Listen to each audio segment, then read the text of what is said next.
ignorant shit ever. They don't look like Whoopi Goldberg. They look like George Not a Lopez. Okay. motherfucker from a little island in the Caribbean gonna tell us who the fuck we are. Nigga, because I have common sense. I'm not stupid like you. Right, exactly, PhD. Like this nigga, like this is the nigga that sent his DNA test in over 5 times, telling us. Yeah. No, actually three times, not 5. 3 All times. right. Hold on. Calm down. Somebody hold on. Somebody trying to ask you something. nigga. Yes. I cash apped you. Oh, it doesn't come with the medium lemonade? Sorry? It doesn't come with the medium lemonade? Who's getting medium lemonade? I'm sorry, I'm at the Chick-fil-A. Let me pause. I'll pause that. Oh, are you trying their new sandwich? I heard it was good.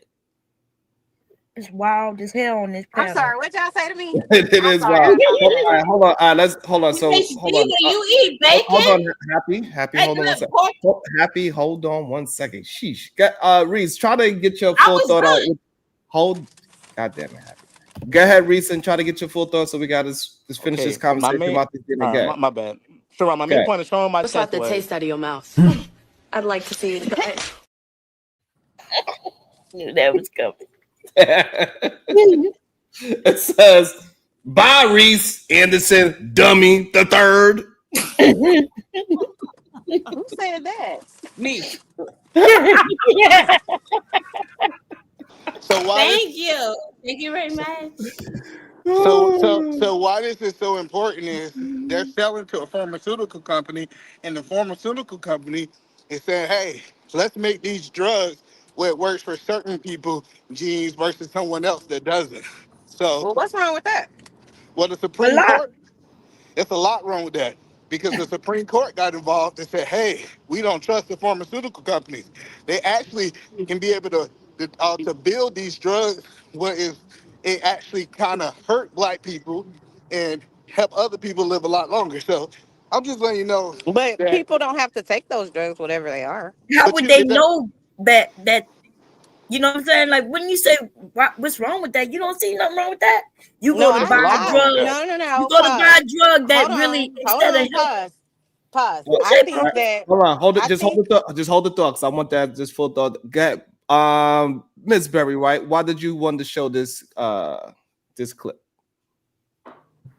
Oh, Sharon, come on, stop trying to put me on the fucking. I don't want to be on the spot. You know, I don't like being on the spot as much as you think I like being on the spot now. What is this? That was the other. I showed the receipt in a different form, right?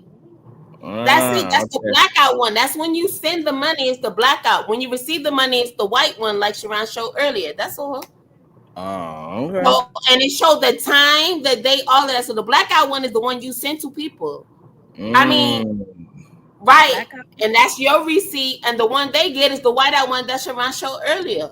And that's the second one, right? So you saying that you saying that he sent himself that $1,500? No, I'm saying the picture that you just showed say $5. Yeah. And that means the $5 obviously was something you sent to somebody. Okay, perfect. All right, it is what it is. Yeah. Okay. So what it shows the date, the time, the all of that, right? Because I was trying to get to the blackout part, and what I sent you, I see it was whiteout. When I said that's why I sent you two, just to be sure, right? I sent you two, and they was both white, correct? And the one when I show the receipt that I sent it is black. So that means you sent that shit to somebody. That's what y'all was talking about when I got up here and I seen a $5 somebody sent. It was blacked out. So I'm like, yo, let me screenshot this bitch. Because how else can I show it? Like, you know what I'm saying? You see the same time, same day, same all that tonight when I just got up here. So it is what it is. Gotcha. Okay, so how did it have 1,500 transaction detail on it? That's the part that was photoshopped. So Sharon, let me tell you. How can it say 1,500 when the shit said $5 though? That black picture said 5.00. I don't know where he got that part from at all, but so Sharon, yeah. Back to what I was saying. So imagine a blood pressure, that was talking about scamming, sir. We're not talking about 23andMe. Oh, okay. Well, we know it's a lot of scammers out here. No, I think you hear about the recent scamming? No, tell me about it, because somebody told me you said something about it. Yeah, it was.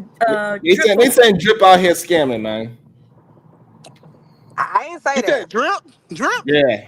How did now you know what's so crazy? Because I know wait, Happy. This is no. I'm sorry, my bad. E, I just gotta say this part because I don't want to forget it, sir. Okay, look, right.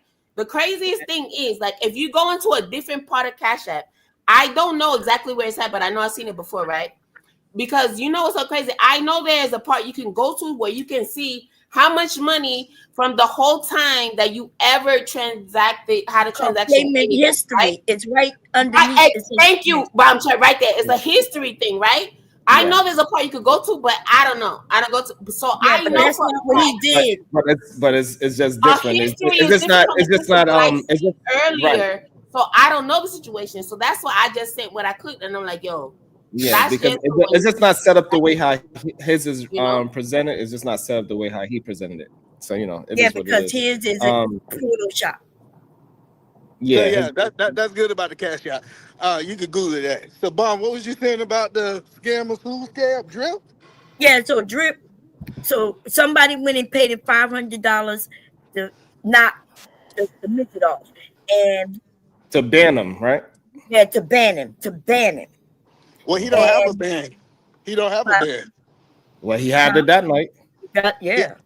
Oh. And then so Rude paid him $500 to ban the two people, the couple, right? And he accepted the money. But then Rude said the only way he could come back is to pay triple, right? And he said, yeah. And then he said that yeah.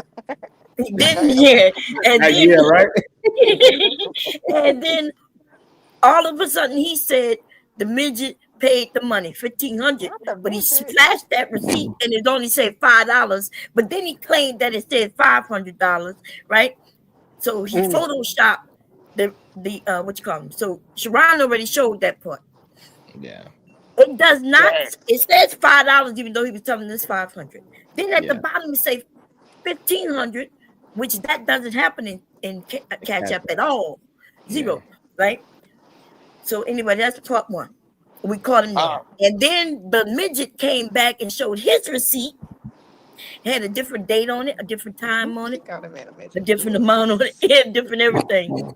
And so they both were trying to scam Rude for a lot of money. Oh, you said so. I get what you said. You said he sent the money. They lied, saying he paid the $1,500 to try to get Rude to send some more money. Yes, Rude was about to spend another $2K, and then he told Rude that wasn't enough. He needed triple, right? And so he was like, "Nah, $2K ain't enough." So he was about to take Rude's other money. Rude just asked him, "Okay, show me the proof that old dude sent you the money." I ain't gotta prove nothing. Yeah, you gotta honor. You gotta honor the super chats and the cash apps. That's like it's like, yeah, a lot of people, most people ain't getting paid on no ads. That's where the money coming in at. So they gotta honor that. So Ms. Bad Monteri, I business. know you said you basically kind of called it out. Did anybody else on the panel, did they say anything, or did people just sit silently, like confused? No, everybody in the chat and everything saw that $5 because he kept trying to move it real fast so nobody could see anything. And he was like, "Y'all saw it," and everybody was like, "No." Even Shanika was like, "No, dude, we don't see it." Really? He said, "You saw it," and then he had to put it up because everybody was like, "No, we didn't see." So then you see the $5. He's like, "No, that's 500 bitches." He's like, "That's say $5." We all saw it. It say $5. Damn, that's not good for your credibility. Hey,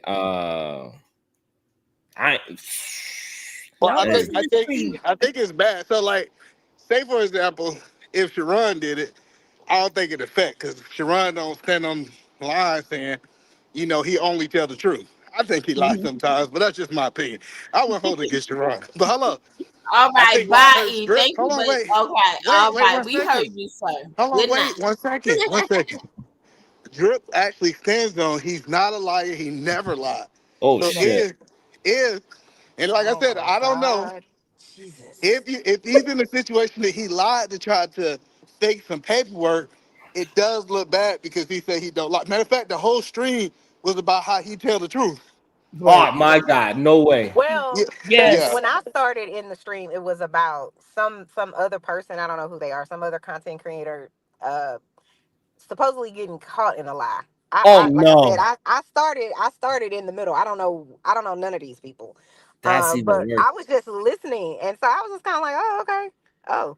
But the rest of that stuff, when that happened, I was like completely shocked. I was like, "What the fuck is going on?" Yeah, that sucks. That really sucks you now because you didn't even know me last night. You don't know me tonight. Like that's fucked up as fuck. Like, so Well, only thing he got to do. So if I was in this situation, on my community page, I'll drop the real receipt.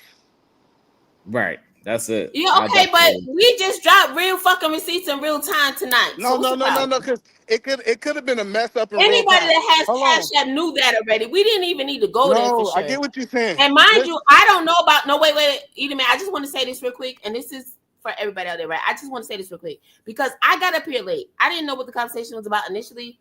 I wasn't here. I didn't see whoever streamed, whatever day, whatever, none of that shit. And guess what? It just is what the fuck it is. Damn. There are no fucking excuses for the fucking facts, regardless. That's why I did it straight away. That's what it is. Okay, let's see what it looked like. Because I know I see black before, but I just like, no, fuck all of that. Because let's be real. I'm trying to help you understand, Happy. Listen. And the reason why I'm going even more into it, and the reason why I started is because look, if you notice, Peter Man, before you got up here, I was talking to Chanel, right? And Chanel act like she didn't even know me. She tried to hold the same story and all that, like she didn't know. So right now it's like you playing both sides and all that. Not that I give a fuck for real, because my thing was I ain't never disrespect nobody over there on that motherfucking show. But I know motherfuckers done came up over here months ago when I was up over here, and motherfuckers act like they couldn't even say hello. And it takes or on a panel while I was up there. But wait a minute, I helped you start your fucking chat. I brought all the motherfucking people over there. Everybody, I brought the motherfuckers over there. The fuck is you talking about? Ain't nobody gonna fucking say shit about Happy, bitch. Only hoes is y'all. Hey, don't fucking play with me. Whoever that whole bitch, you the hoe. I'm just telling you the real. Okay. Like, hold on. We're not gonna act like Happy had a fucking problem against any fucking body. What we're not gonna do is act like Happy knew what the fuck was going on because I didn't know. Not that I gave a fuck anyway, because like I said, motherfuckers done threw me out the fucking way. Like it is what it is, though. Okay. Are you drunk? Are you talk shit in my motherfucking life, though? The fuck? Are you drunk? Because I'm wondering what the fuck going on. No, I'm not fucking drunk. Listen, I'm sure you know damn well I ain't fucking drunk. And you know what's girl, you sound like you fucking drunk or high. I don't know what the fuck you talking about and who you talking to right now, girl. You better slow your motherfucking ass up, girl. You know. If you don't make me no fucking pancakes in the morning, girl, shut your motherfucking ass up, girl. Fake ass motherfucking bitch. I want my you know what? I don't even want pancakes, so I want fucking waffles, bitch. But I'm telling you, I'm on a fucking way, and I'm gonna be there at 7 a.m. If you don't got my fucking waffles, I'ma fuck you up. All right. Y'all got it out. All right, hold on. Go ahead, Edie, man. Y'all got it out. Go ahead, Edie. The point that I was saying is I know content creators might mess up in real time. I might be just giving them the benefit of the doubt. But on his community page, if he said, hey, this came from XYZ, this is a screenshot, it clears all this up. Regardless if he messed up in real time, I'm just saying, because I don't know Drip to be a liar. I don't know that. I do. But if he is, I think the way to do it is start the conversation. I know the nigga to be a liar. He sent Rue back his money instead of showing proof. So that should tell you all the answer. You can't call him a scammer if he sent the money back. Okay, so he's an attempted scammer. He's an attempted scammer. Okay, cool. But a liar and a scammer are two different things. She said she knows him to be a liar. She didn't say she knew him to be a scammer, though. No. We was calling him a scammer. Stop your bullshit now. No, I called him a scammer. It was a men against women's war. Y'all know damn well y'all would go to the motherfucking words verbatim. Y'all be on that motherfucking shit. You be up there doing push-ups. No, that's not what we said. I'm calling him a scammer, and let me tell you why. Wait, let me tell you. Because he made No. He's a scammer because he made fucking fake documents, and he better watch it because people ready to report him to Cash App. Like it looked like it's a real Cash App in order to get more money. What you telling me that's not a scam? The timestamp. I'm reporting his ass. Yes, everybody. They got a lot of people reporting his ass. That's right. No, I'm just saying. Listen, don't do it. I get it. Listen, I'm just saying. I get what y'all saying, but it looks like he had good intentions if he sent the money back. No. Go and look at that stream. He sent the money back because he said, "Well, bro, he sent the money. Now send me my money." He wanted Rude to send him more money. I can't go nowhere but right here on this machine for the next 30 minutes. So okay. I'll watch it. Listen, Yeah, go when you. I can't So go that nowhere. means you got time, E, to send me $10. Great. Send me $10 for the next 10 minutes. I want $1 every minute. You still riding on that shit. She You On looking that listen. good. You look I'm good. $60. saying right here. Listen, Sharon, you don't understand. I was at a place. I tore my meniscus. I was Damn. working out, Mm. and I was like, man, God, I'm just getting to where I want to be at. I went to the doctor. I got my MRI. He said, you got a torn meniscus. I went back to the doctor. He said, I don't know what you're doing, but it's repairing itself. You don't even got to get surgery. So give glory to God. And I'm on this thing, and Amen. I'm about to go ahead and stay on my journey. And it's not going to stop me from doing it. I don't care what the hell Happy told me. I know that's right. You I don't about to care. cash out Sharon and Amen. motherfucking Happy in this bitch. I know Jesus that's on right. the main line, tell Hallelujah. him what you want. Oh, Jesus on the main line, tell him what you Tell him want. what you want. Hey. Hey, I Grace. know All that's right, hey. hold on. Let me see. Let me try to open the floor. Welcome to the show, Miss Polly. What's your thoughts so far? Lord. Hi. Yes, good day. Hello. Is that me? Hey. No, what the fuck is that? I'm sorry. I went to Mr. I apologize. I went to Mr. Witch Doctor show and he's talking about exactly what we're talking Lord, about. why you mention other people's shows, girl? I'm sorry. I didn't know that was Girl, a you sorry. You sorry. Yes. My Mute bad, your my motherfucking bad. show. You don't do that on nobody's show. What you just did? I didn't know, Miss Girl, that's Volunteer. some Can I have a foul little bit of shit. grace? Girl, Damn. Can I no, have a little bit listen, of mute grace? yourself. That's all. Yeah, that's Yes, the ma'am. hate That's is foul. real. Yes, ma'am. I apologize. Jesus. Damn. It's okay. Go ahead, Miss Polly. Miss Polly, you frozen? Are you really there? Or are you frozen? Oh, There she go. Oh, there she go. Go ahead, Miss Polly. We figured it out. You're on mute, by the way, Miss Polly. Oh. Yeah, she has to be on mute because her coworker done walked over there in the building inside the thing. So, that's her business. So for the time being, does anybody else have anything to say before Miss Polly joins in again? Yes, ma'am. Oh, There she's she back. go. Like These I was people saying are about out. They're out to 23 get and me. They're out to get me. That's all that Yeah. is. As Go soon as ahead. you start talking to me, they came in here. They heard you. That's what it was. That's Yeah. what it was. What's your thoughts so far? I find it interesting. I didn't know y'all had caught somebody out here doing Me some wild neither. stuff. Me neither. It sounded like it was you. That's what you said. Somebody said you did that. Am I Yeah, mistaken? Miss Polly, Oh, it sounds I'm like sorry. it was you. You owe me No, $10, so people. Was I You mistaken? owe me $10 too. Okay. Wait a minute. No. You owe me $10. all right. I'm So what happened, Miss Polly? sound like I was that having a sound like show Happy's the talking about. scammer to me. I'm just saying, $10 for working out. Tell me there ain't no scam. Shut the fuck up. All right. So Miss Polly, I was having a show about how the black community gets scammed, and it just so happened that Drip he failed at scamming last night. He tried to scam Rue out of a couple of $1,000. It didn't work, and that's just wild. That's wild. No, that That's is just wild. Yeah, it's just I didn't wild. think we was out here doing that. I would love to see it, to be honest. I think that's wild. I think it's really wild. I'll go around different people's panels, but like, do we have to do that? That sounds like a lot. If Yeah. someone is doing that's a lot because that could be anybody. That could be me. If I send something and then all of a sudden you say, hey, because I like to compete a little, I might get a little excited one day, throw something at it, and then what, Right. Yeah. No, I don't think that's cool. Not in good faith. Not in good faith.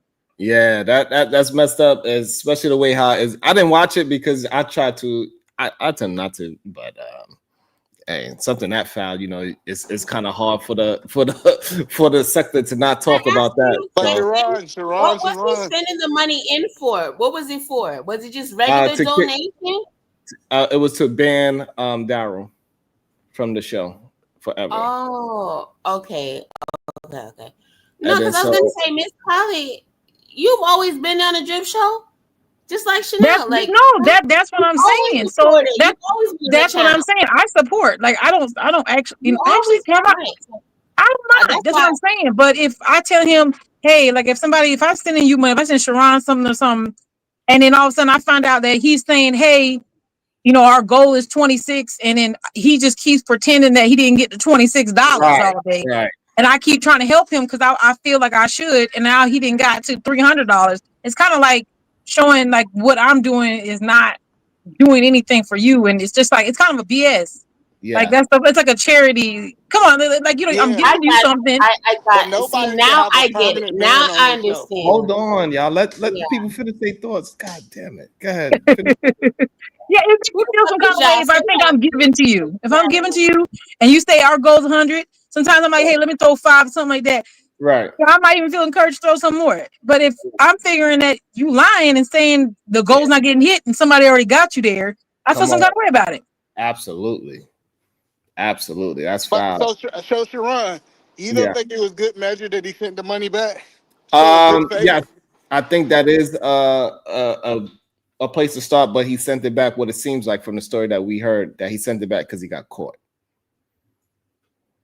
That's what it seems like. Right where you was, where he showed, if you listen to it, it won't take long. I know you might not want to listen to it up there, I get it. But it's not going to take long for you to see exactly what he was doing. He made up all kinds of excuses. It was all kinds of lies real quick like that.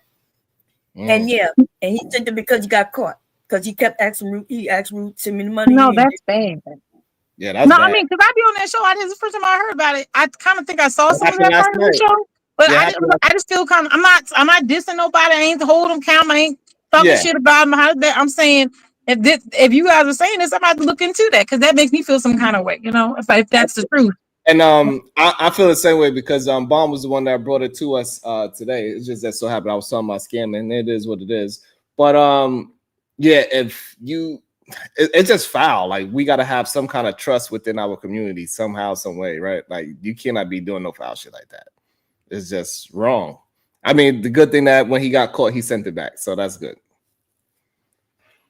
But you got caught. Did he have a choice? Because wouldn't Rue go to Cash App and say and report it? Even worse, right? It could be even worse than that, right? So yeah. He had no choice. It's not like his integrity went. He didn't even act like he had integrity. He was like, I just don't want to deal with it. And also, if you felt the way that you didn't want to ban your man, then you should just said, no, I'm not going to ban my man. Exactly. That's what everybody said. I said nobody should have bans for permanent shows anyways. Maybe the end of that show, but permanent bans are crazy. $500? I think I'll take $500 ban some motherfucker for at least a year, 6 months, something like that. Right? But you're a little different. We learned. Well, we talk about Darryl. I take a penny to ban his ass. Okay. Hey, Sharon, did we finish up discussing what some red flags might be? Sure. I got a question for you before we do that, can I say Hold on. The man was talking. Yeah, I know, and you told him yes. So I just wanted to finish on Eda Man's point before y'all got to that though. No, but that's what I was saying. I know, but Eda Man, he got a good memory. Where the fuck you go? Like Sharon, I'm talking to you. I'm not talking to Eda Man. Eda Man could wait. Go ahead, Marvelous. Tell me your red but I'm flag. not talking to Eda Man. I said, Sharon, I'm talking to you. That's what I said. Okay. Shit. Now, what you want, all right. Okay. What you want to say to me? Happy, go ahead. Right. That's the only thing that I wanted to know if I can say it to you. Like, the fuck? You keep bringing up Eda Man. I'm not talking to him. I'm talking to you. The fuck? All right. So tell me after Marvelous. Trigger. Go ahead, Marvelous. Tell me the red flags. Some of the red flags that we can discuss, or probably you talking about vague details or complicated explanations. I think that's how Umar was really good at scamming us for the most part. He was very vague with his details, and he used to complicate the explanation a lot, a lot. And then, of course, requesting for money and all that stuff like that, lack of transparency. You know what I'm saying? It's and then also the whole act now and don't miss out type stuff. You know what I mean? Like when you hear these type of things, that should be like an alarm going off for why are you being rushed? You know what I'm saying? So if you feel like you're being rushed into action, that should be the first thing that comes to mind. Like, okay, why are they moving me along so fast? What does this person not want me to see, in a sense? I like it. I don't. Okay, good. What's your red flags to catching the scammer? Go ahead. Okay, so what was the point that you telling me I let had to Happy wait go. after him? Okay, go ahead, Happy. I apologize. Okay, I just asked you. Like, you didn't answer. Yeah, no. Yeah, no. Don't play with me, Sharon. No, okay, I just asked you. So what was the point for me going after him? What was it? So what was the topic before that? Because I was not here. What you mean? That's why I wanted to finish answering on the shit I came in for the thing that I was, whatever. Anyway, that was that, right? So now what is it you asking me, Sharon? We asking. If I send you $500 right now, are you gonna block anybody I fucking say? Other than the people that's in the panel right now. Don't get me wrong. I don't want to block my babies. You know, we got the same people that we love in the chat. I'm not talking about them, of course. Can you share my screen? I just shared. I just sent yes you or no, because like $8 motherfuckers need to understand that they knew that shit in the beginning, and I don't like this fake ass fucking shit.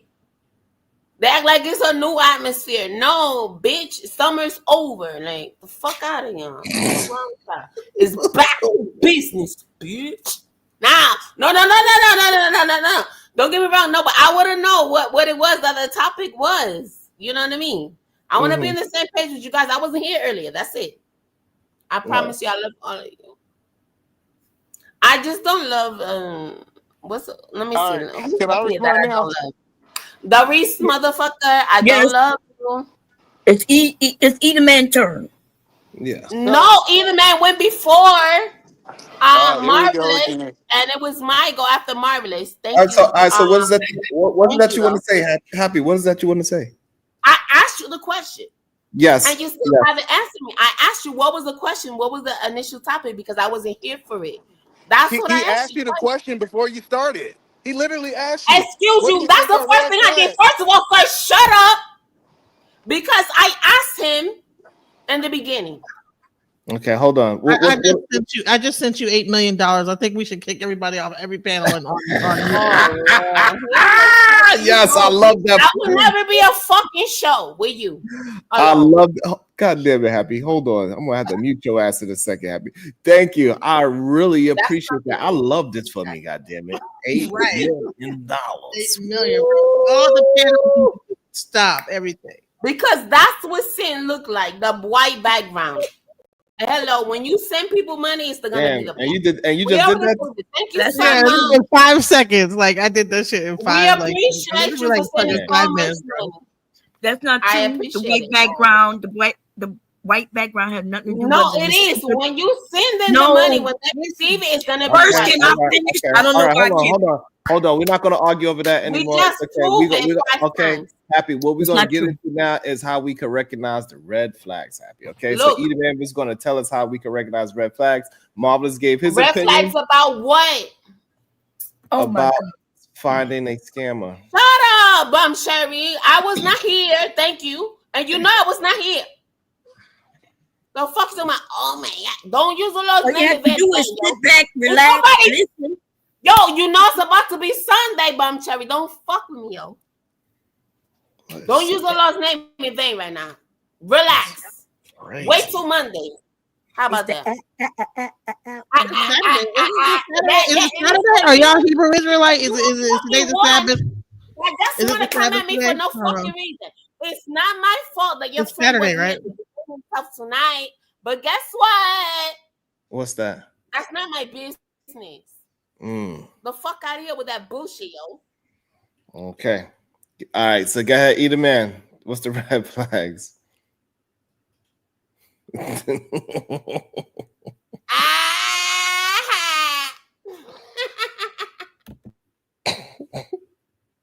This is all diva for, I promise. What? Hello? Y'all can hear me or no? Yeah, we can hear you now. Go ahead. Yes, we can hear you. What's up? Keep speaking in the mic. So I know this might sound messed up, but I think this is the truth, right? I think anything that's in our best interest, say somebody's trying to get you to go to action for you to lose weight, to gain money, those different things, I think we should move forward. I think we should do research on things that is in other people's best interests, right? Because we don't want people to be in a situation where they have the opportunity to do something to better their life and they're pausing and thinking. Because once you don't want people to get caught in being complacent or procrastination, right? So I think that when it's down to other people, like you give into a school, you give into those things, something that's outside of your direct thing, yes, be cautious, do your research. When it's something that can move you and your family, you should actually move fast because those are the times that I think people change their life. But that's just my opinion.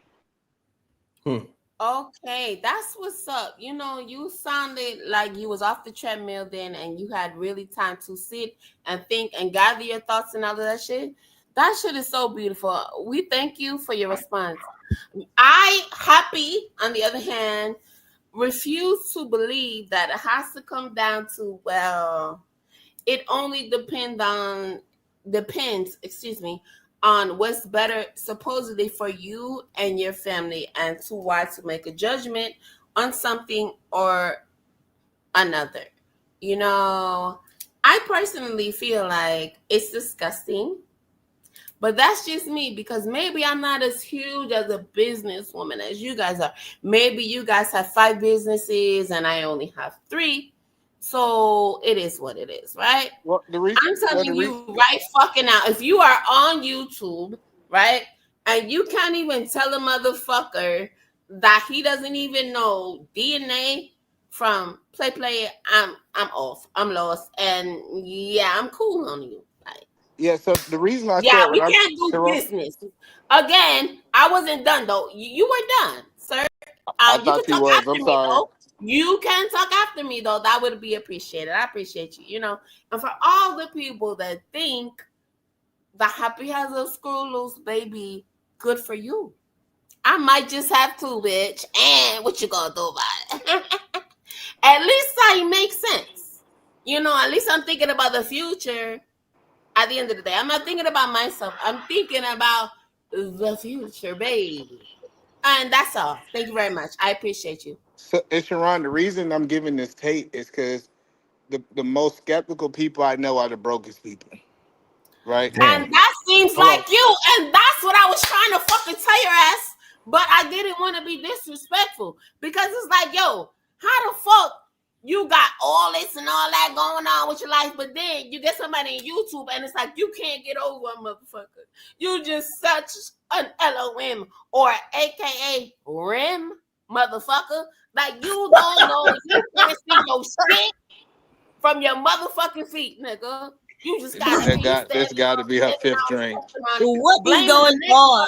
She's drinking that E&J. I told you that E&J just kicked always in. want to blame the next motherfucker for your shortcomings and shit. And I just find it fucking ridiculous. But another thing is, listen, I am not y'all sensei. I would never try to lead a motherfucker to nowhere. You understand what I'm saying? But the one thing I will do is share my knowledge. You understand what I'm saying? But what I'm not going to do is act like I know everything because Lord knows I don't. I ain't never try to act like I knew everything. Baby, but now I will just say that and I'm done. Somebody just cash out me some Hennessy. Yeah, I just cash out you some Hennessy on top of the $80 million I just sent you. So I mean, I just wanted to make sure that everybody is getting. I know that's right because that's what niggers like to drink, right? Niggers Not like the to hardy drink. are. That's a motherfucking shit. I don't know, but let me tell you something. I can't fuck with a motherfucker that drink Hennessy, boy. Hell no. If you're not old, you can't drink nothing even dark. Like, what the fuck you drinking that dumb ass shit for? I just want to know. But then again, I really don't want to know. But nothing dark. No, that's you just should a be running doing joke. nothing red.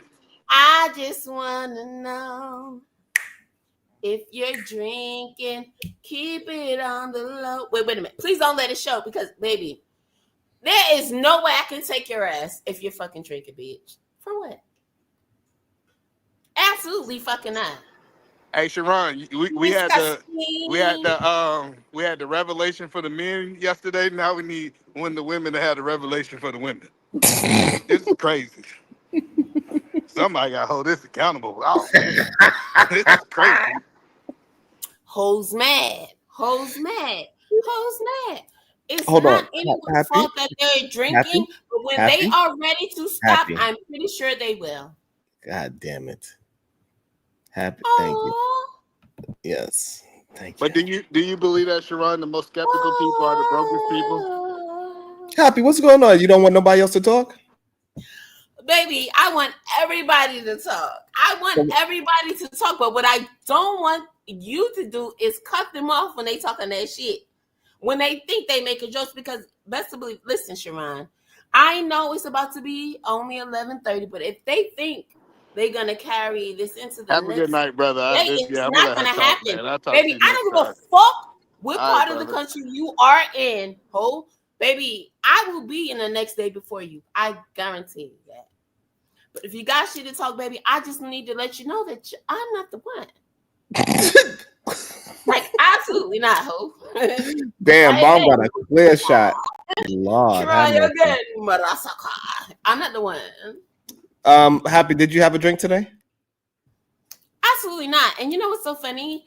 I wanted to actually celebrate my sobriety, right? Nice. On How long has it been? 8/31 with the word, but I did not. How long has it been? Can y'all see the date on that shot that I have? Did you not just say what the fuck I said? I wanted to celebrate my sobriety on 8/31.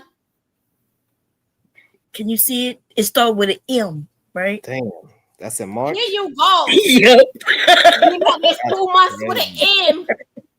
There are 2 months with an M, Bob Shay. What month does it say? That's crazy. Does it say March?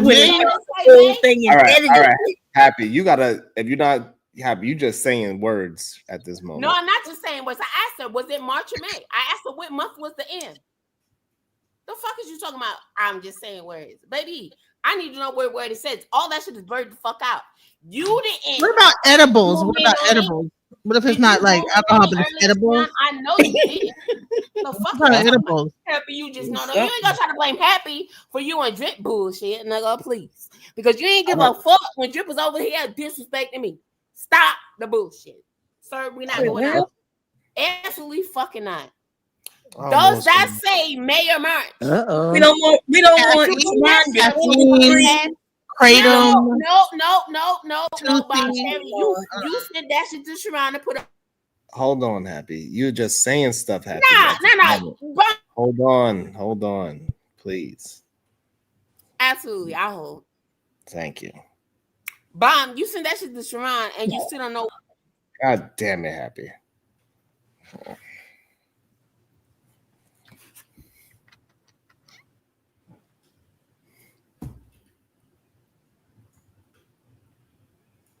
Is this the end of the show? I hope not. Oh, okay. But he will do it to us. He will knock us in the back.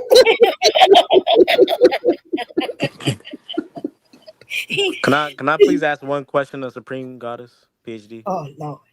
Sure. No, I'm not trying to be vulgar or nothing. I'm literally genuinely want to ask a question. Okay. All right, so Supreme Goddess. Okay, let's just say everybody Native American, right? We're Native American. We're indigenous to this land.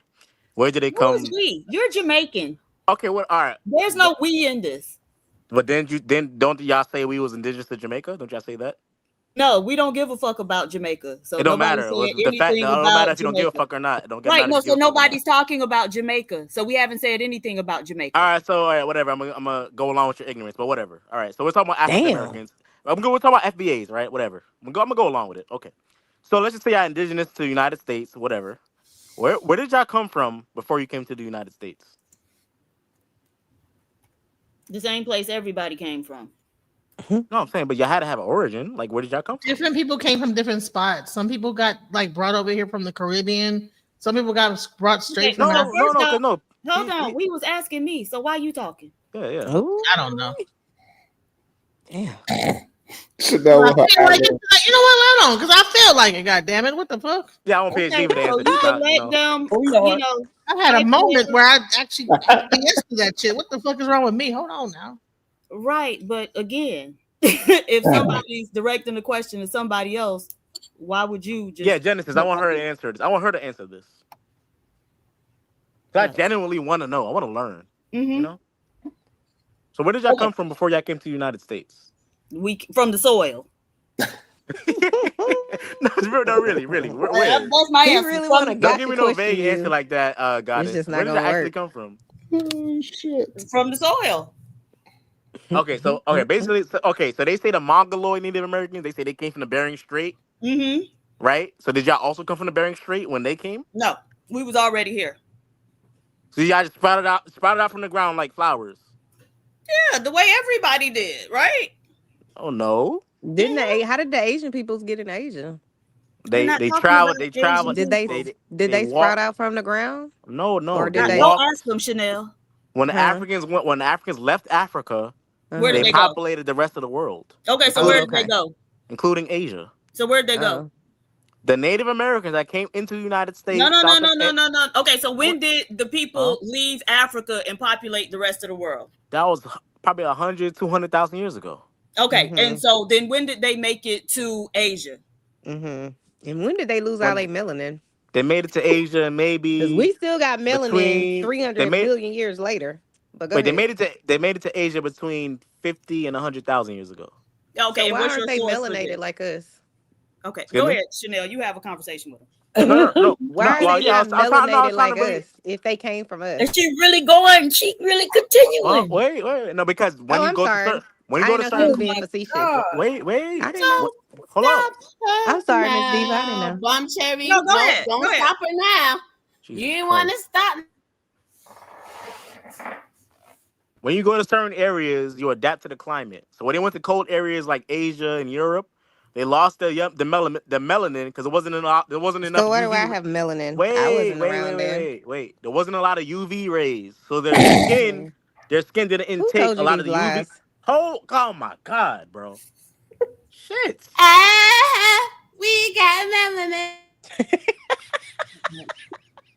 Where are they? There was not a lot of UV rays The in those. whole Earth has UV rays. What are you talking about? But I'm saying when you go close, when you go close to What are we the saying here? Like this is when you crazy. go close to the equator, there's more You UV sound like a rays. third grader. Stop it. I know Oh you're smarter shit. than a fifth grader. If I'm But not you gonna sound keep like a getting third interrupted grader. every second, I can actually get a point out, Stop. and But I this can is actually the be problem, clear. though. No one cares. Like, we were having a whole I'm different I was talking conversation. PhD, but You anyway, have come okay. up here and Why would you interrupted just it butt in? 42 times trying to Stop make us butting in. understand I'm whatever it is talking you're to talking PhD about, but Diva. we don't Shut up. care. That's all I'm saying. I'm Read talking the to PhD room. Diva. I'm talking to PhD Diva. Read the Okay. room. No I'm talking to one wants to have PhD this Diva. conversation with PhD Diva you. wanted to have the conversation until you butted in. No, she didn't. We were having a whole other No, you conversation. But actually go wasn't on ahead. the panel. You got dropped You're down. right. You're right. And it Everyone was wants to quiet for know. a I'm gonna good mute minute. myself so When you you can got dropped down, continue it was quiet for on a good minute. with your geography lesson. Go ahead. Anyway, Different PhD areas Diva, right? receive doses of UV based on what you know. No, but when you season go it is. far, Genesis, when you go far away from the equator, the Earth has less UV rays. There's not a lot of sunlight. I mean, you go to Europe, Asia, you don't get as much UV rays than if you go to Africa or India or So South what about all the America. white Africans? They didn't get the same melanin sun UV rays when they grew up in Africa? They migrated there.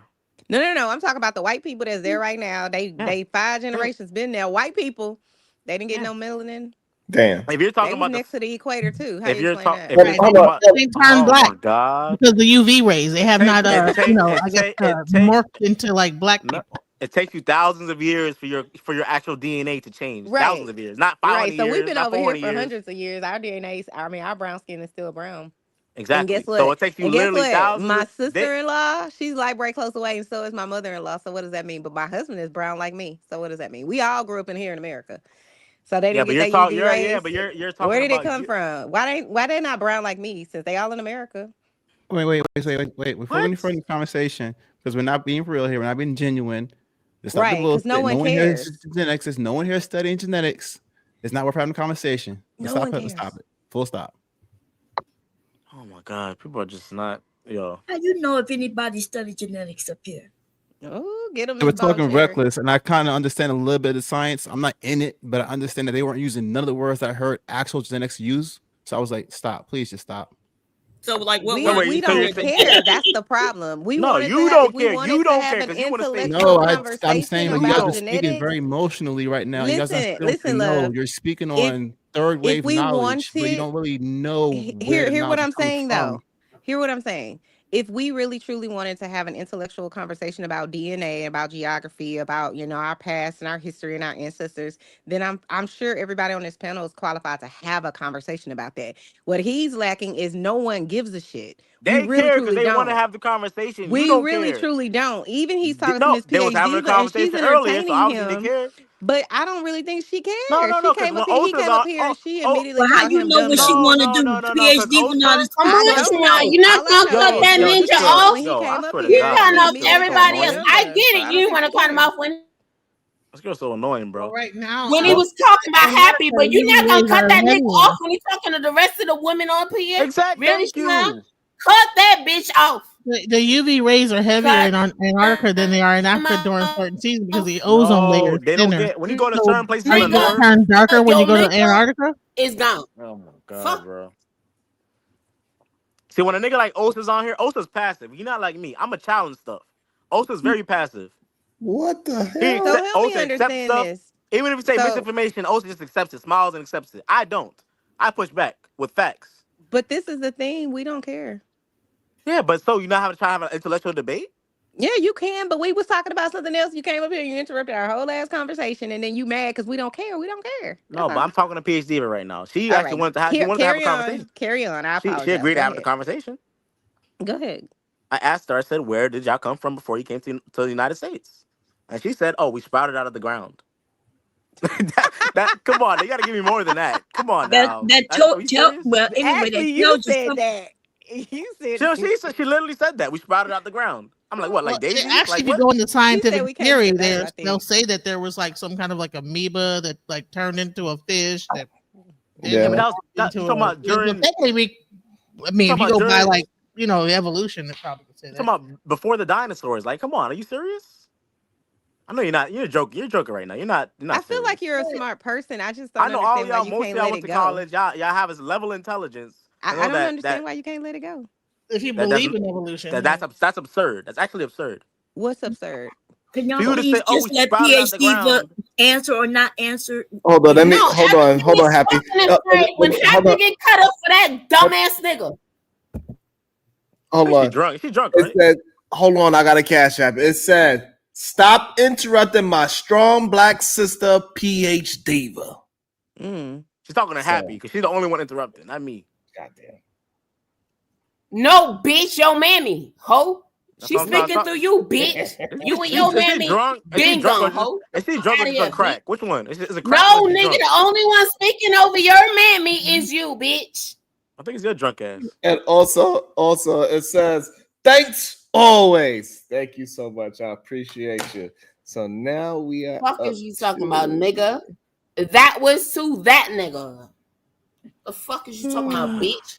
If I'm dropped in the bag, how could it be me? Ho, first of all, I've been agreeing with PhD Diva since I fucking first clicked the fuck in. When I had to get on your stupid ass, and it's just a surprise. Now it's ended with your stupid ass, which is fucking sad. That ain't nothing but Sharon's doing, no, nigga. So you better be glad, bitch. Tip your motherfucking host, ho. Fuck out of here, bitch.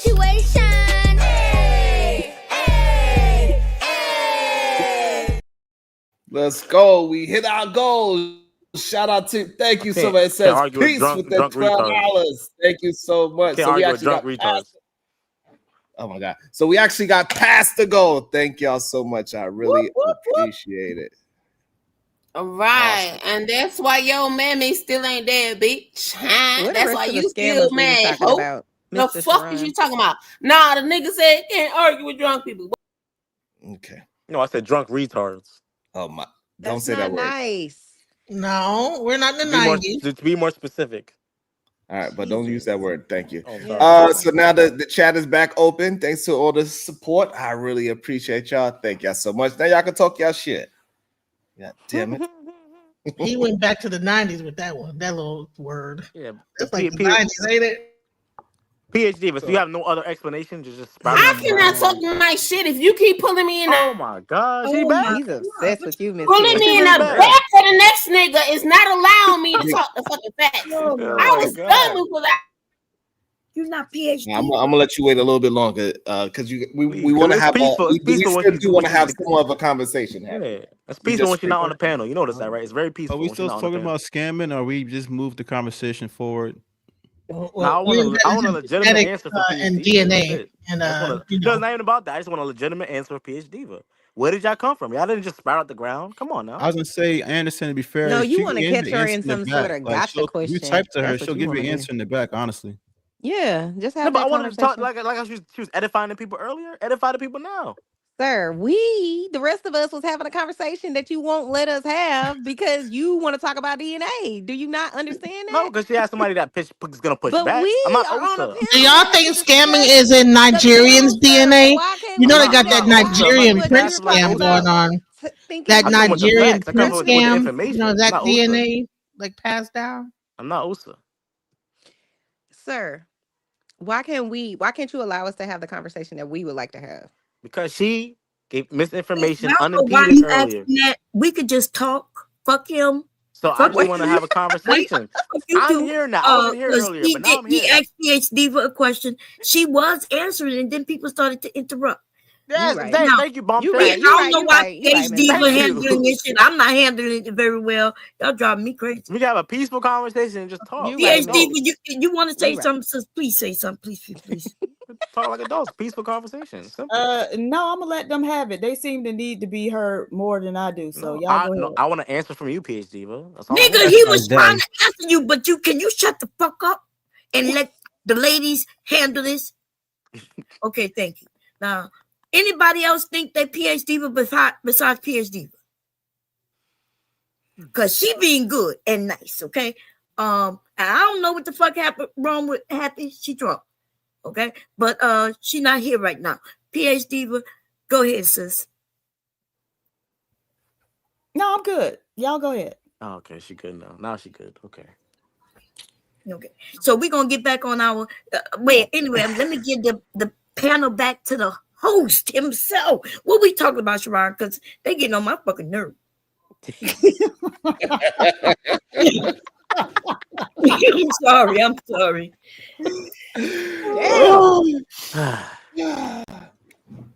Well, we talking about how DNA is a scam. Clearly. What do you mean clearly, Sharon? What do you mean clearly? Because we got people that actually believe that DNA could say what region of the world they come from, where it clearly doesn't. So Sharon, you don't think it can tell you who your mama is, it can tell you who your daddy is, and it can tell you if you did a crime, if your blood is spilled, but they cannot do anything else besides Sharon, so you don't think there's a genetic difference between a white man in Ireland and a black man in Nigeria? Is that a genetic difference where you can tell on a genetic level? There is, but so if there's a genetic difference, how the hell we not have the technology to tell? Right, and so this is the thing, though. We can go to space. You saying we can't figure that out? Be trying to answer. Shut the fuck up. Go ahead, bitch. You think we're in a Stone Age? No, we have the technology. It's 2025. We can figure that out. You understand Diva's about to answer the question. Go ahead, man. We're not in the Stone Age no more. We can figure this stuff out. Go ahead. So yeah, there is a genetic difference between a man from Nigeria and a man from wherever you said, somewhere in Europe, Ireland. But there's a greater genetic difference between a man in Nigeria and a man in, say, Tanzania or South Africa than there is between a Nigerian and a person from Ireland. No, there is not. That's a lie. Yes, That's a lie. there is. No, There is more within group differences between people in Africa than there are between groups, which is why they say race is a social construct. No, it doesn't that is a lie. Anderson, stop. Okay. That's a lie. Sakes, man, be humble for a moment. Let her All speak. Right. My bad. So you can learn something. Like No, right go now, ahead, you're speaking learning like you know what anything, you're but talking go ahead. about. All right. Okay. Or bring up If some you know it, then that's fine. Who said a white man in friggin' Ireland is closer to a Nigerian than a Nigerian is to somebody in Tanzania? Mr. Hey, Reese, you know you communicating no different from Happy right now. That's ridiculous. That's absurd. You're not allowing anybody else to talk. Can you hear us when we talk? No, I can hear you. I was quiet when she spoke. I was quiet. What's your I was name, responding to what I heard. No, but while she talking, you cannot respond to somebody while they talk. You gotta listen. Go ahead. I already know what you. I'll go ahead. All right. I have a question for the scientist, Mr. Scientist, because I don't know your name. I'm sorry. That's crazy. So if you have two people that are born in America, right? What's the difference between their DNA? What changes their DNA if they've all been born here in America? What's the difference between our DNA? If I was born in Texas and Sharon is born in New York, what's the difference in our DNA? Good question. What do you mean? What's the difference in your DNA? Because it sounds like, and I don't know exactly what y'all's conversation was before, but it sounds like you were trying to tell ask her, Miss PhD Diva, what's the difference between a Nigerian person and somebody in Germany? I don't think you'd have to, need DNA to know that there's obviously a difference between those type of people. I mean on a genetic. I know on a genetic level, but yeah. I'm saying genetically, I live in Texas. Sharon lives in New York, I believe. What's our DNA difference? Aren't you both quote unquote FBAs? Right? We're both who? Aren't you both quote unquote FBAs or they both Black Americans? Black Americans or whatever? We were born here in America. But you're both of the same origins, right? We're born here in America. So right. our DNA but you could have the same or not? Right. But you could have Italian born in America. Right. That don't mean he's but the I'm same talking as about you. me and Mr. Sharon. Right. So what's our difference? You and Sharon are both FBAs, ADOS, whatever you want to call it. Yeah, both of the same people group. So you're our gonna have DNA would be the same? Yeah. Okay, wait, you gonna have similar have, DNA? okay. He's a bitch ass nigga, but you keep not be fucking happy. Be quiet. It was just peaceful. Calm down, man. Yo, Sharon, take her down for the rest of the night, man. She can't. Okay. She can't chill out. So our genetics are affected by many environmental things too. Right? So they would be able to tell that PhD Diva is from like Florida and I'm from Louisiana based on things. So yeah, so I don't know if you know that, my brother. So no, Bomb Cherry, they can't tell that. You know how they can tell your regions where you came from? They look at your matches and trees. If your match has trees in their family tree and it has people listed as being in ancestry, right? If you have people with trees, because you can make a tree, you can make a tree on ancestry. Wait. You can make a tree. What you mean by trees, man? You can wait. In ancestry, you can make a tree, a family tree, and you can list where some of your ancestors. Okay, so hold on, Reese. Okay, hold on, Reese. We get the tree part. We got the tree part, but what you are missing, and Chanel made a good question that you cannot answer clearly, right? How in 100 years from now they will be able to tell that Chanel came from Texas and I came from New York? They on a genetic level they cannot tell that. The only way they can tell that because ancestry looks at people's trees. And where they have their ancestors, they can tell that. Okay, so regardless of hold on. Ancestry though. What about 23andMe? No. So regardless of the family tree, right? The family tree is like some people admit into it. Like say, hey, this is my cousin, blah, he was born here. And they could build a tree and then they could right. That is different. That's not what we're talking. We're not talking about a family tree. We're talking about you took a DNA test and now you're saying that DNA is saying that you are from a certain region in Africa. 3% this, 2% that, blah, blah. I get what you're saying. So now, you just proved that is no way they could prove that Chanel is from Texas and Sharon is from New York 300 years from now. Because but they can do. Texas and New York, you can't go to region. You can't. Okay, the original people in the United States, whether it was Texas or New York City, they were Native Americans. So if you have ancestry from there, you're a Native American. What does Native American mean to you, dude? They were the original people of this land. Okay, so what? Because you think they just a certain color. When we said there's black natives, you said no, they're not. They were colored, but they was not Negro. They weren't Negro. No, what you mean? They wasn't Negro. They were. That's they not weren't true, Negro. Mr. No, they were not. Reese. What you mean, Negro? Have you ever, if you ever saw somebody, have you ever went to South America and looked at the indigenous people in South America? But they got to be in America. Wait. Who had never had contact with the outside world, like in the Amazon rainforest? That's how they looked. Sir, you clearly have not read your 23andMe. They're the purest form of Native Americans. Okay, do you have any Caribbean in your 23andMe report? Because if you do, it'll tell you, because I have Caribbean in mine, right? And it will tell you that those populations were an admixture between African, Native American, and Asian. So Bottom line is no. Majority. I'm telling you what my thing is saying right here. No. So you're saying that you're talking about no. ancestry, that the only way they can like actually tell you where you are in the United What do you mean States. Asian? What do you mean But I'm Asian? telling you is that you just said that Asian. What do you mean 23andMe is able to tell me that my family came from the Chesapeake Bay area, and which is I found out through Ancestry, a whole other website, that my family does come from Virginia in that area. How does 23andMe know that based on my blood? So okay, hold up. First of all, I don't know what you're talking. Also Caribbean from Barbados. Okay. But let us finish. What's wrong with you? Why the whole time I'm talking, you have to like say okay, and interrupt? Let me respond. No. You don't know. You don't know how to like let your other people finish. You have ADHD. You have to get it out. You just said Caribbeans have a mixture of Asian, African, Indigenous, and Asian. Where the hell did Asian come from? On the 23andMe. That's what it says. What do you mean Asian? The majority of Caribbeans have African and European. That's it. Because the majority of them came from slaves. Well, what are you talking about? Hers. Majority of the Caribbean people. You know how many Asians came over to Barbados? Can I respond without getting interrupted? Do you know how many Indians went to Barbados, sir? The majority of Caribbeans. Oh, fine. What I'm talking about. When I speak, I get interrupted. How many Indians went to Trinidad, sir? But I let you speak. What is wrong with her? Well, I'm about to go. The You guys, majority y'all of have a good Caribbean- rest of y'all night. The majority of Caribbeans. Good conversation. That's what I'm Bye. talking about right there. When I speak, I get interrupted. When you speak, I let you speak. Nigga, you Majority don't let Caribbean. You don't let Majority nobody Cari- speak. You interrupt in Majority mid-sentence. That's like what's happening now. What's happening now? Yeah, What's happening now? What happens when you talk Every time I speak, every time I say, Why well, should somebody anybody talks over respect me. what you're saying if you don't respect what anybody else Let is me saying? speak. I let you speak, didn't I? No, you didn't let us speak. Yes, I did. Now you know how to feel. I'm not interrupting you the last part of what you were saying, but the first 2 minutes. You didn't interrupt none of it. You The whole time. The first 2 minutes, I let you speak. Marvelous. What is going Are you on? done? Are you done speaking then? Are you done speaking bro. then? I'm Reese just like, is a retard. Are you done speaking? Because you won't let me speak.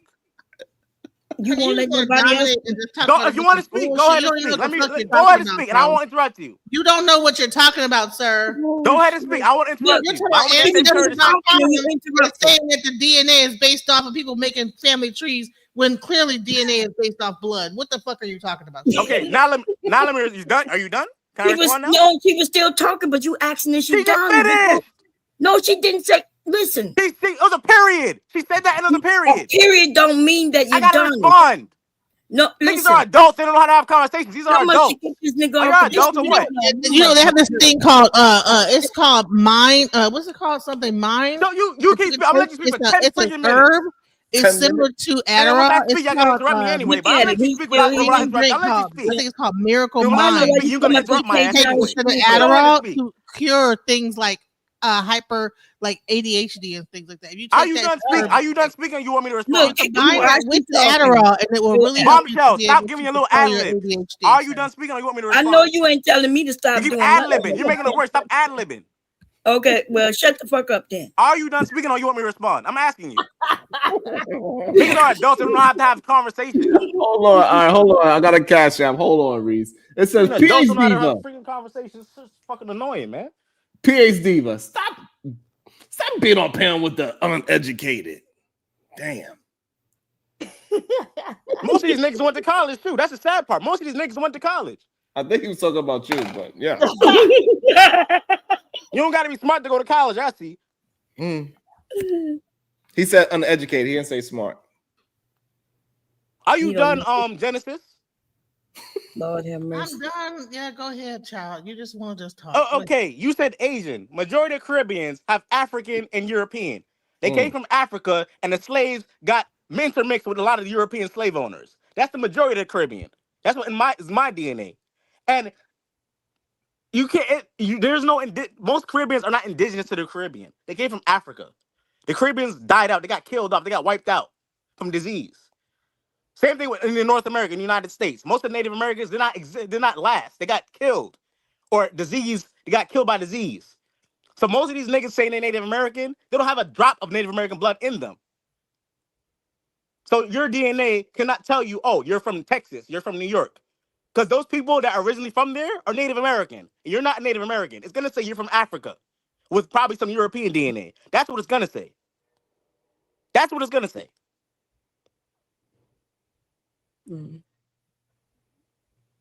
Now that you got that off your chest, Can we and humbly I say that. Can we continue discussion? Also, Supreme Goddess, I appreciate you dropping that gem that went over so many heads. I heard it clearly what you said. And I think if they heard you, the conversation went no further than what you just said. That's all I got to say.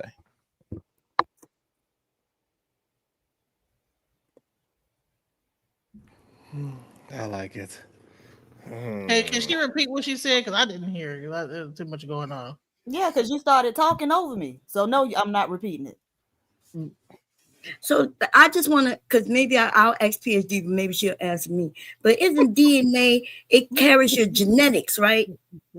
And I thought that they can find out where you're from based on DNA because, you know, it will be something maybe in your teeth or something where they could tell what part of the country you're from based on things like the water and you know, the air. I thought they could tell where you're from, but I could be wrong. What do you say to that?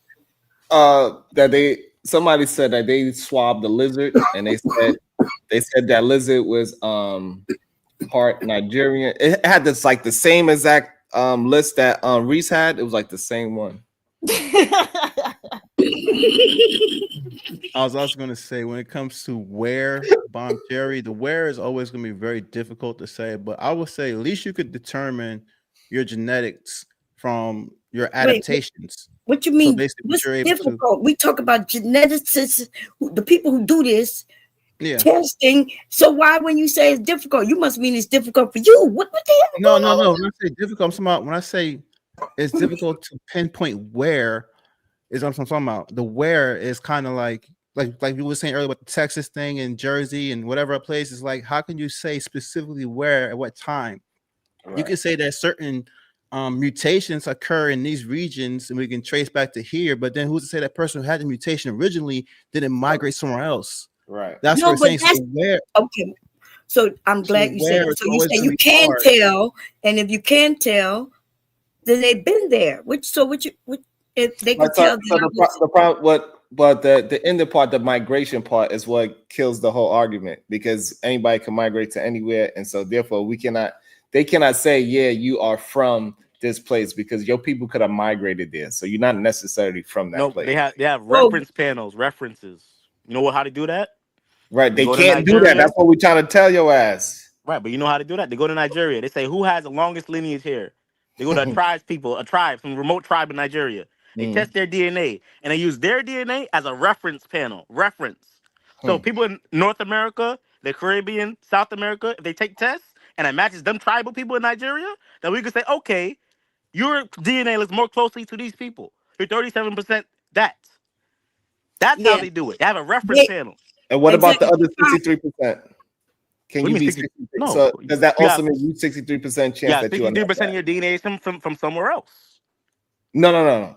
Also, can it also mean that it's 63% chance that you are not that? No, that's not what it means. I heard it say that earlier. That's not what it means. So does it also mean that with chimpanzees is closely related to these people in Nigeria?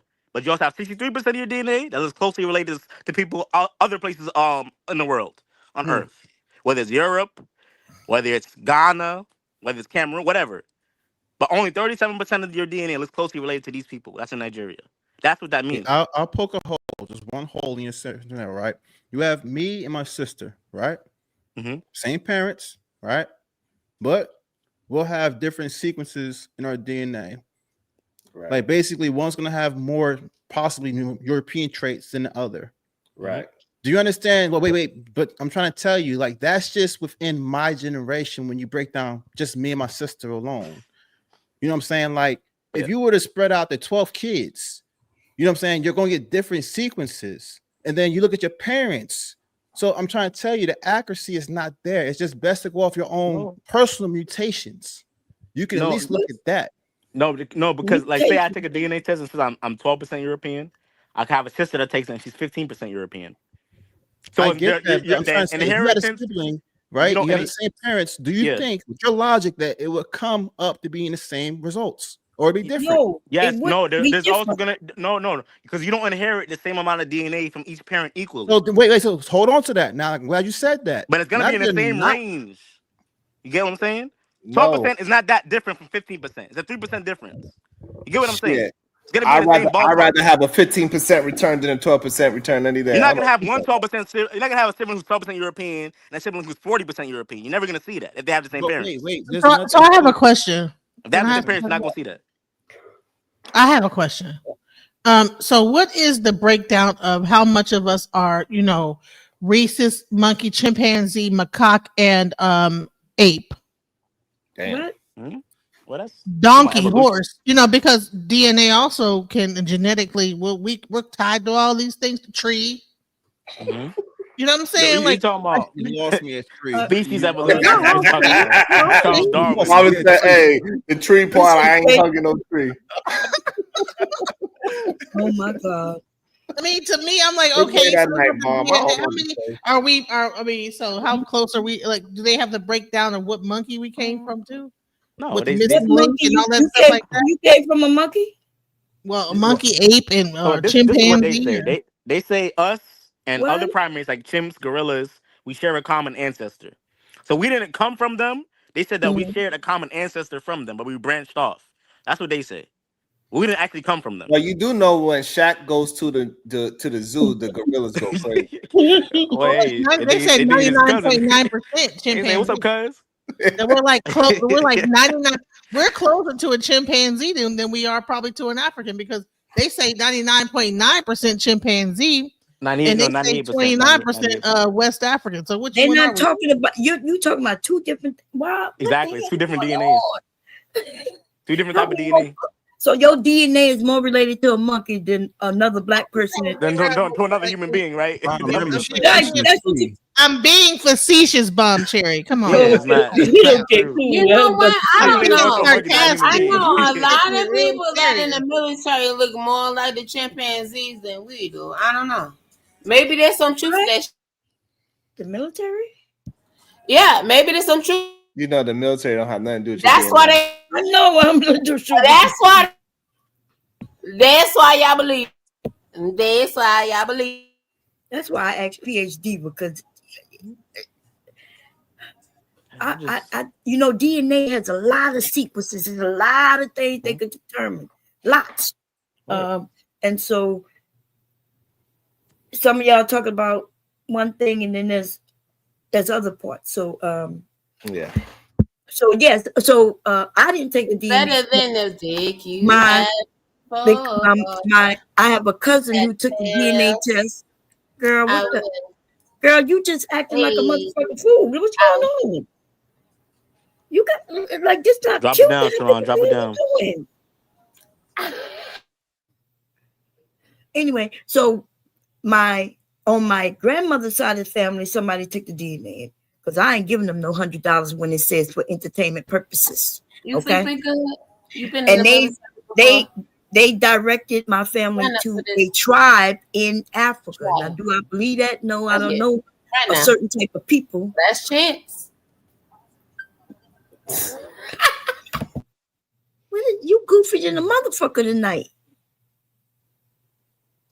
Am I? But you put me there, right? I'm so fucking goofy. Oh my gosh. I'm so fucking goofy. Because what's going on with her? Okay. Oh. So they put my family into some tribe.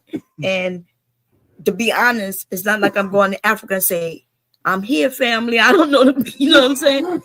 So I don't even know if it's important, but I do know that there's other sequences in the DNA that can tell where you're from. But I guess y'all saying you could have migrated there. But if you migrated there and lived there, then you still kind of, yeah. So y'all right. Me living in Delaware, I'm gonna have some things that says I'm here in Delaware, and I'm gonna have some things that says so I see what y'all saying. Yeah. Okay. No. It doesn't mean that you're actually from that region for real. I was going to say one more other example of where the whole lies in. So if you take just me, for example, right? I'm looking at it from my sequence and saying that this is where my lineage comes from, right? But let's say I have a child, right? My child is going to be, my DNA, my wife's DNA. Now that lineage is going to split several ways because it got my branch and then his mom's branch. But guess what? It's not just there. It continues to branch off into other parts of the family from her side, and it can be crazy. You could have a Russian uncle from somewhere in the 1400s, something like that. You didn't even know. You know what I'm saying? But you right now, how you look today, you would never think that. You would say, like, well, where did this come from? I didn't even know that existed. Well, again, your family is a whole lot bigger than you could ever imagine. And that's what we're trying to tell you. It's gonna be hard to really, it's almost pointless to some degree to really try to find out where you're from. Because it's like, no, seriously, think about that. I just told you, my future child, when they try to figure out where they come from, that's gonna be kind of weird to explain, like, yeah, your mom was from over here, but then grandpa was from over here, but then his mom was from here. It's gonna bounce. Why is that? No, but think about this, Marvelous. You only inherit DNA from your up to your fifth great grandparents, maybe six. So, but that's how they test. That's how they test. No, but DNA is only relevant up to that point because the further you go, the less DNA you inherit from a grandparent. Absolutely. So you know, so some of us are not part Neanderthal. Yeah, but that's not true what he just said. But anyway, they just test up what you're saying. But you know, it used to be a thing, and you didn't mention it, but it have nothing to do with DNA, the family tree. And that's why some of us of certain ages who really care and stay with our family, we do have a family tree. So I do know that I have family who come from Germany. When I tell people that, they automatically think that means white. Right. There was black people all over, like y'all said, maybe not here in the U.S. or maybe so, but they definitely went everywhere else, Asia, Germany, all over the place. So, yeah, my grandfather, when he came to the U.S., he was a child, but they came from Germany. But of course, his grandparent or grandparent before them may have come from Africa. You know, I'm not doubting that. We know that, right? To a degree. But and you know, because you know, my wife, she took a DNA test, the ancestry thing too, and she got like a whole lot of black in her lately. Hold on. That's you, Sharon. That's you. That's you. Which company did you test with, Sharon? Or are you just joking? Joke. You joking? All right. But what about like the Denisovans and the Neanderthals and all that stuff? So that's not a part of DNA as well. Yeah, that's for the white people DNA. Well, no, that's like the only thing that you guys are talking about is the time frame that you test your DNA. One DNA is testing closer to time, the other one's going further back. So I'm just saying that since we want to really get deep into it, are we Neanderthal, Denisovans, primate, monkey? Guys, just answer the Neanderthal one. The Neanderthal is only in Caucasian people and Asians. Actually, but Chinese people, they have the highest Caucasian, then you have part Neanderthal. Chinese people have the highest Neanderthal DNA. Exactly. Right, but if you have if you take your 21andMe and you have any Caucasian, then you are part Neanderthal. Oh, a tiny bit, but also they said that you have more than a tiny bit. You had like at least like 3%. But get this though. I got a little Neanderthal up in me. Get this though. New scientific studies say that there was archaic human beings, like pre-hominid species in Africa, that Africans might have mated with. Oh, so that's why you're so short. Maybe. But they say some Africans might have mated with pre-human species back in ancient times. That they haven't discovered yet because they find ghost DNA. What's so crazy is that the Antarctica was probably not even frozen, and there was a whole probably group of species that people have not even found yet. And so it's really crazy that we like rely on a DNA test that doesn't even have the full story because there's a whole landmass that has not even been like uncovered. No, but ancestry tests is for entertainment purposes only. That's what PhD would say. But also, I want to say, was over your head. Yeah. Damn, you made me forget what I want to say. Yeah. Just completely. Victim Olympics, $5. Hey, Sharon. Hey, Diva. Happy to see y'all back. Thank you. Yeah, we appreciate you. Thank you, VO. It's a controversial question. What's the difference between hair? I know what I was going to say. They finding that our ancestors is related to our blood type. Also, have y'all heard that there's certain blood types that survived who especially coming here to the U.S. They said that blood type O, they survived lots of diseases all over the world. They found that the O people survived. And then some kind of way we didn't start splitting off, and then that's when you get A, B, and all those things. And yeah, they do it. It's a lot of research going on, a lot of research. But have you heard that PhD book? Did she go to sleep on this? No, she I'm just here. No, I saw something recently about that. I didn't read it though. Oh, okay. But it kind of makes sense though, considering that O type you can be used for everyone, but not the other way around. Like basically, I can give blood to everyone as an O type, but I can't just take anyone's blood. I gotta take another O for me to be good. Well, it depends on which O you are, because O. But you're right.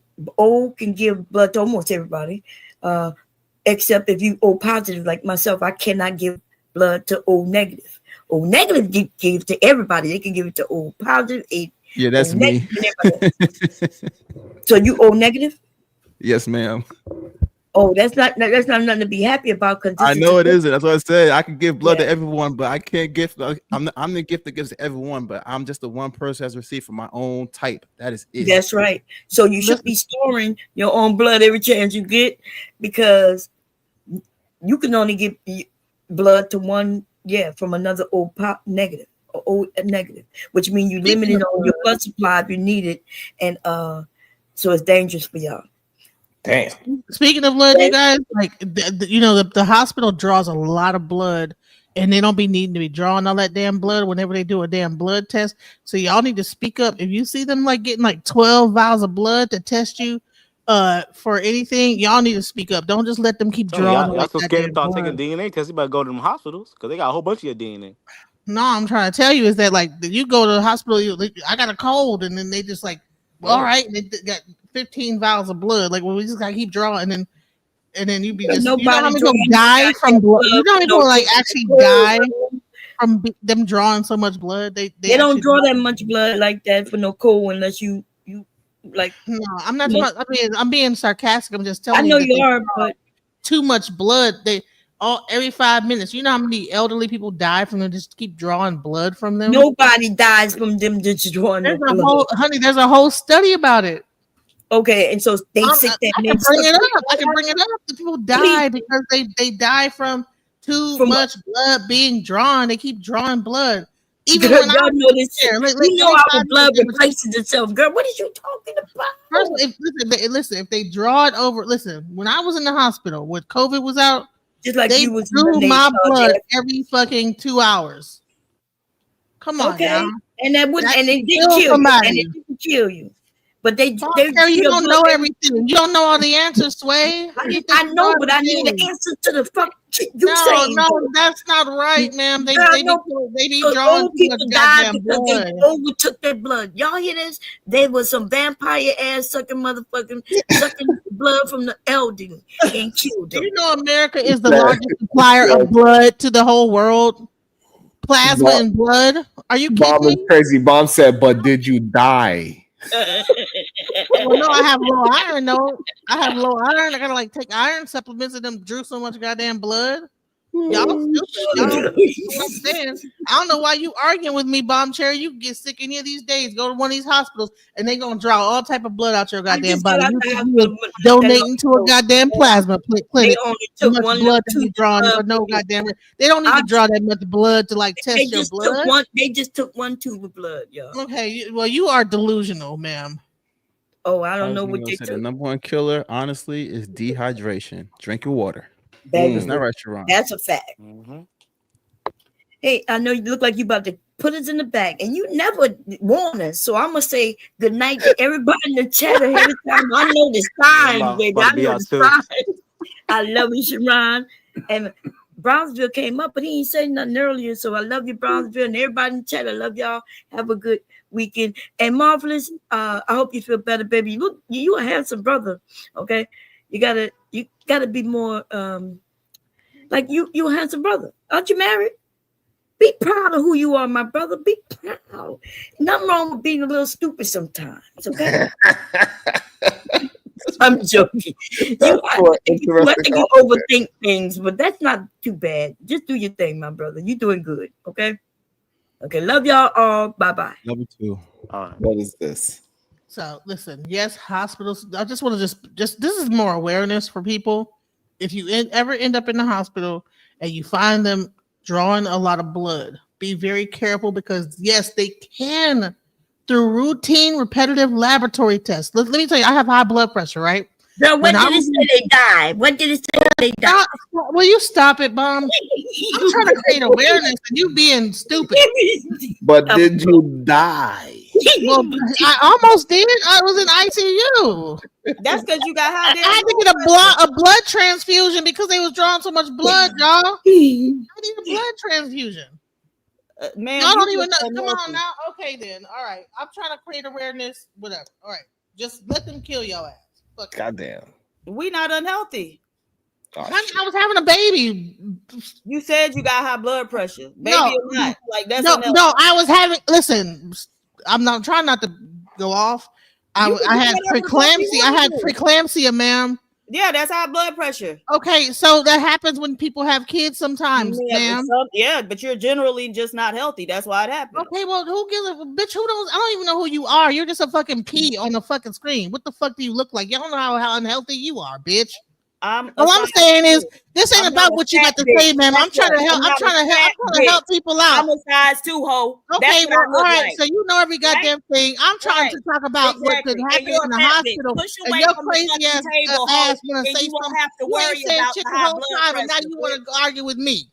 What the fuck are you talking about? I'm talking about what could happen in these hospitals. And it happens to the elderly. It happens to black women. It's not about just being unhealthy. You can like in a car accident end up in the hospital crazy, bitch. Bitch, you probably was in the car accident 20 years ago. Why the fuck are you still fat? Were you in a car accident yesterday, bitch? Why the fuck are you still fat? What the fuck is it got to do with anything? Right. That's not what I'm talking about. You still fat. That's all you can do is attack that. Trying to give some facts about something and help somebody else. But because you're a ghetto dumb bitch and you want to feel like you're a PhD, but now your fat ass still sitting up here. What do you look like, bitch? Are you skinny? Are you thin? Are you 100 pounds, bitch? Go get your. How tall are you? How tall are you, honey? High blood pressure runs in my family. It is hereditary. And your fat, shut the fuck up, bitch. You don't know what the fuck you're talking about. You being fat ain't helping. You don't know what you're talking about. Lose your fat ass some weight. How about that? Okay, well, how do you look, bitch? Size 2 hoe. Up. Size 2 hoe. I don't have no problem. How I look. That's what you can say. You're a size 2. That's what you can say. Everybody has seen me already, sweetie. Well, honey, you're too thin. That sounds like you go ahead. You're probably the main one that died from overdrawing the blood. Tell me I'm too skinny. Don't you better watch out. They can draw that blood from your skinny ass. They kill your ass quicker because I'm fat. I got more blood in my system. Tell me I'm too skinny. Can't no fat bitch tell me I'm too skinny. All right, good night, guys. Why don't you? Bye. All right. You want to focus on my weight? I'm trying to tell something that's about. Right, about because you're a fat medical bitch. health You're for the unhealthy black because community. you're a fat bitch. That's why. So what? That's childish. Right, and so what? But you trying to tell us some shit. We're not fat bitch. Information. We aren't unhealthy because fat you're bitches. no niggas don't even want to hear real information about some real shit. You want to focus on me being a fat bitch, and I'm trying to tell you how these hospitals could kill us by overdrawing blood, but because you want to focus on fat bitches, you're a fucking ghetto. I don't give a fuck what you have in front of your name, bitch. But you're a dumb bitch because you can only argue about my weight versus the fact that anyone can end up in the hospital, anyone get overdrawn blood, and they can kill anybody. Shut up, bitch. You don't know what the fuck because being fat like that is an indication that you're eating your feelings. Go to fucking counseling. Go to therapy and stop taking it out on food. This whole time you've been trying to pick an argument with me this whole goddamn time. Stop using food as a crutch. I don't eat once a day, stupid. I don't eat once a day. You don't eat that much. Don't fat people always say, I don't even eat that much. I have a medical condition, man. You don't even know nothing about my life. Right? Weight loss and weight gain is a simple equation. If you eat more calories than you burn, your ass is going to gain weight. From a fucking pee on a screen, I haven't seen how you really look. You are, for all I know, you might be a whale. Your damn self. Exactly. You're just whoever. I don't even know who you are. Okay. You don't need to know who I am. I don't need to know who you are. Yes, but do you know who I am, bitch? When you find out who you are, then you'll stop who I am. eating your feelings. I'm not eating my feelings, bitch. That's why you're a fat bitch. You know, that's how ignorant you are. You think that the only way to get fat is that's why you're a fat bitch, because you're eating your feelings. I don't eat my feelings. I barely eat. That's part of like the thing about people getting fat, because sometimes they don't eat enough and their metabolism slows down. I like Letitia's comment, please, Sharon, because their metabolism slows down and then they gain weight because of the fact that too much weight. Letitia, that's because you're I've had multiple children and I've gained weight. So you're going to you care enough about yourself to do what you need to do to not gain too much weight. I'm not going to lose that much weight. She gained weight and the bitch just kept eating. Right? You retain water. Every time that you're got high blood pressure, but she keeps it's not only because of that. Right. You're a fat bitch, and that's why you're unhealthy. She calls herself PhD, but for her to minimize a conversation down to the fat person's only fat because they're eating a lot, that means that she is not very intelligent, because a lot of the times fat people do not eat a lot. Yes, that's you do, the thing. No, that I y'all don't. always say that. Who has seen my 600-pound life? And the motherfucker always say, I don't really eat that much. But as soon as they wake up, they go to the ice cream truck and order a bunch of shit. That's this bitch. I'm not 600 That's pounds. this bitch. I'm not 600 pounds. Oh, okay. 375. Excuse me. I'm not 375. I'm not 375. I'm not 300. I'm not nowhere close to what you're talking about. Yes, you are. No, I'm not. Oh, yeah, that's what it is. She big boned, y'all. She big boned. I'm not big boned. Now you're being ghetto and retarded. Right. That's the only way that you can attack by giving that homonym attack. Can you come with some real information about how to help people out? Or you just why do you call yourself a PhD? Just like you had your imaginary law thing that you were doing to help people out. I thought that you were a person in the community. Why would you talk stupid and sound ghetto about like people's weight and you don't even know what the true imaginary law thing? Because now we get into you don't know exactly what the fuck I've actually been through in my life to make me at the weight that I am. You don't know what steroids I had to take in my life. You don't know exactly what medical situations I had to go through, and it's not because I'm just shoving food down my throat. No, bitch. Go back to the I don't give a fuck about you and what you have to say. No. What fake law stuff I was doing, bitch? Man, it doesn't matter because your shit is all bullshit. I don't believe anything that you say because the way that you're talking right now is like a ghetto hood rat, stupid bitch. But you don't sound intelligent at all. You the fat bitch. You the fat unhealthy one that's about to die trying to have a baby, right? How fat I am. You was about to die trying to have a baby, right? Preeclampsia will slide your ass right up out of here. Instruct people about what could happen in the hospital where people draw too much blood. Why? Because I had my friend who's 81 years old, an old man, who was telling about how they was just drawing his blood. And then I brought up an actual thing that shows that yes, they can create hospital-based pneumonia by drawing too much blood.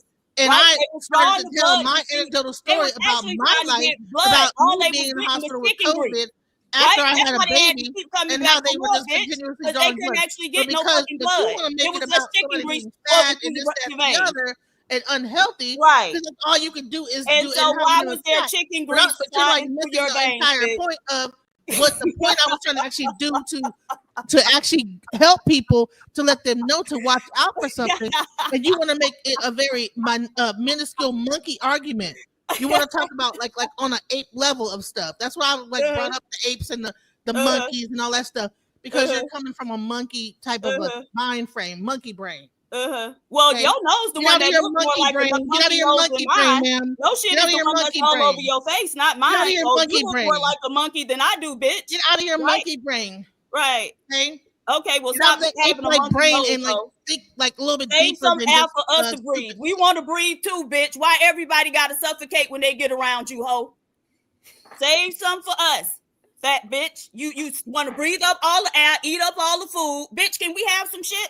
What the fuck? What's wrong with you? Why you got to take up everything? Does that make you feel good to like say that? Yeah, I'm telling the truth. Baby, stop me when I start lying. You don't know me from Adam. You don't know when I start lying. But you just know how to Joan or whatever. You're right. your child. I so do, bitch. I'm from Miami. You know how to like dozens.